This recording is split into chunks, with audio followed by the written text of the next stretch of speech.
everyone, and welcome to Alive in the Archive. I'm Eliza Samuelson here at the Feminist Institute, a not-for-profit dedicated to documenting women's contributions to culture by preserving them in our online public archive. In this episode, I get the privilege of speaking with best-selling author and co-founder of Omega Institute, Elizabeth Lesser. Elizabeth, welcome to Alive in the Archive. Thank you. So Elizabeth, at the Feminist Institute, we're continually having conversations about how we can effectively preserve women's contributions to culture. Through your experience writing, especially with Cassandra Speaks, what are some ways that women can be most effective in creating an equitable historical record?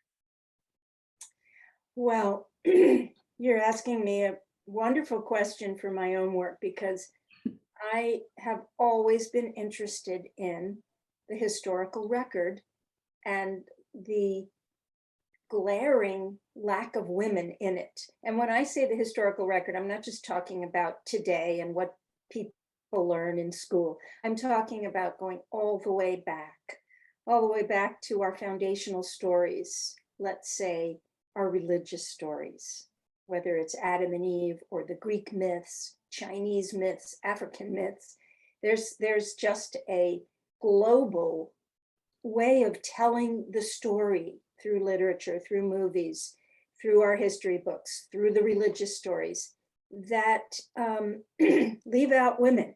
Mm-hmm. And not only leave women out, but tell a really weird, screwed up story about women and men. And one of my favorite historians is Sally Roche Wagner. She's a current historian. You don't hear about her that much because she's called a feminist historian, which bugs me because all that means is she's trying to inject women's stories into the record. Mm-hmm. Anyway, Sally Roche Wagner says, history isn't what happened, it's who tells the story. So who has been telling humankind's story from the beginning of time? Well, men have. That doesn't mean it's wrong. That doesn't mean it's a wrong story. What it means is it's a half story. Mm. And not just where were the women warriors? Where were the women inventors? Where were the women heroes? It's what do we even mean by a hero? Mm. What do we even mean by a leader? If women had been involved in the storytelling, how would human history have changed? And this is what interests me. You walk through, let's say, a Central Park in New York City, and you see all the statues of the heroes that we admire. They're mostly warriors, men sitting on horses with swords, or men holding their bloodied brothers. And I always ask myself, no matter where I am in the world, and it's the same everywhere, why do we honor the warrior as the hero and not the preserver of family and love and culture and beauty and art? Mm-hmm. So when we put women back into the story of history, we don't just raise up history and women, we raise up the whole story. And it becomes more inclusive and better. Right. I think one of the things I really enjoyed while reading Cassandra Speaks is your ability to kind of weave in these different quotes from different activists, writers, authors, and kind of right at the beginning of each chapter and kind of guide that through, that specific chapter that you are writing about. And you quote Jude Kelly and you say, why do we think that stories by men are deemed to be universally important and stories by women are thought to be merely just about women?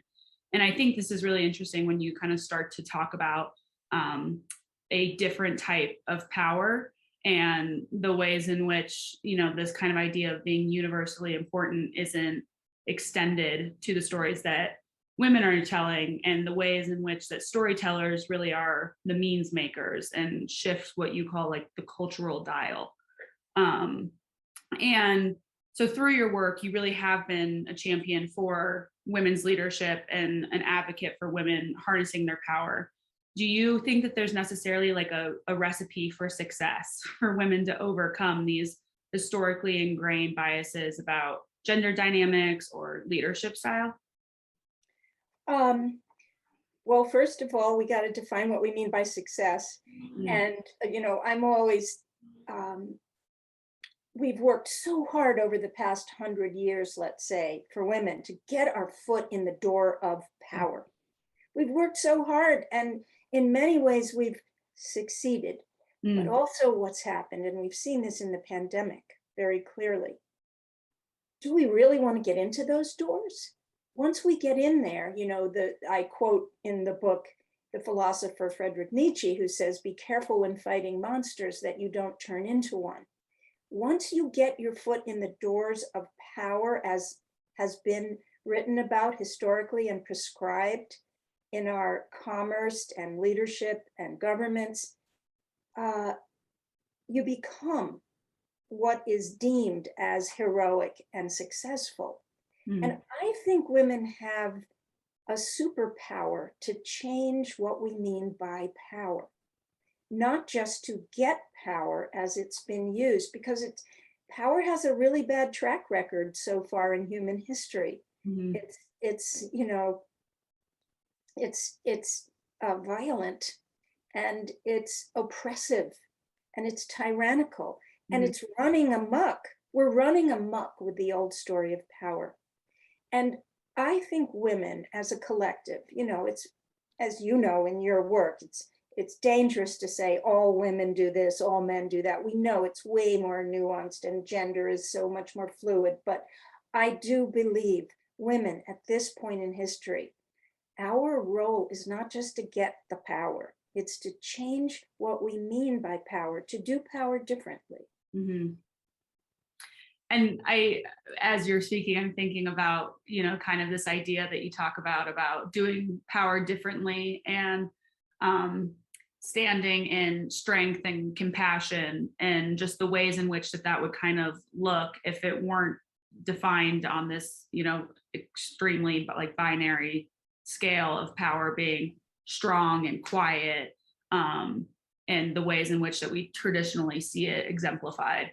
Um, and I just think that that's a very well-rounded approach to the way we should start to kind of think about power and in our own lives as well. You kind of talk about how in order to see cultural change on a larger scale, that must start on a more individual level. And I'm curious to hear your opinion on how you've incorporated this into your own life and what advice would you share with others to start doing so for Mm. themselves.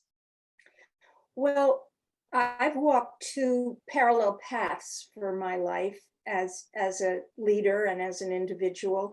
And one might be called a more spiritual path if we're talking about spirituality as like looking within and trying to make change within, Mm, to walk the talk. We talk about compassion, we talk about love, we talk about the feminine qualities, to really like embody them in such a strong way that I can be the change, as Gandhi said. So I got that going on one shoulder. And then the other shoulder is I've always been an activist.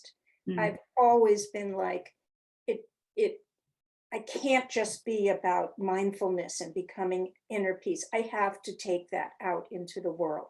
mhm, So I try to use both of those aspects of what I think everyone has. Everyone has those two people on their shoulders. I'm going to try to become a better person, and I want to also change the world. I've been teaching a meditation recently in some of the classes I lead. I use a phrase I saw. It says, do no harm, but take no shit.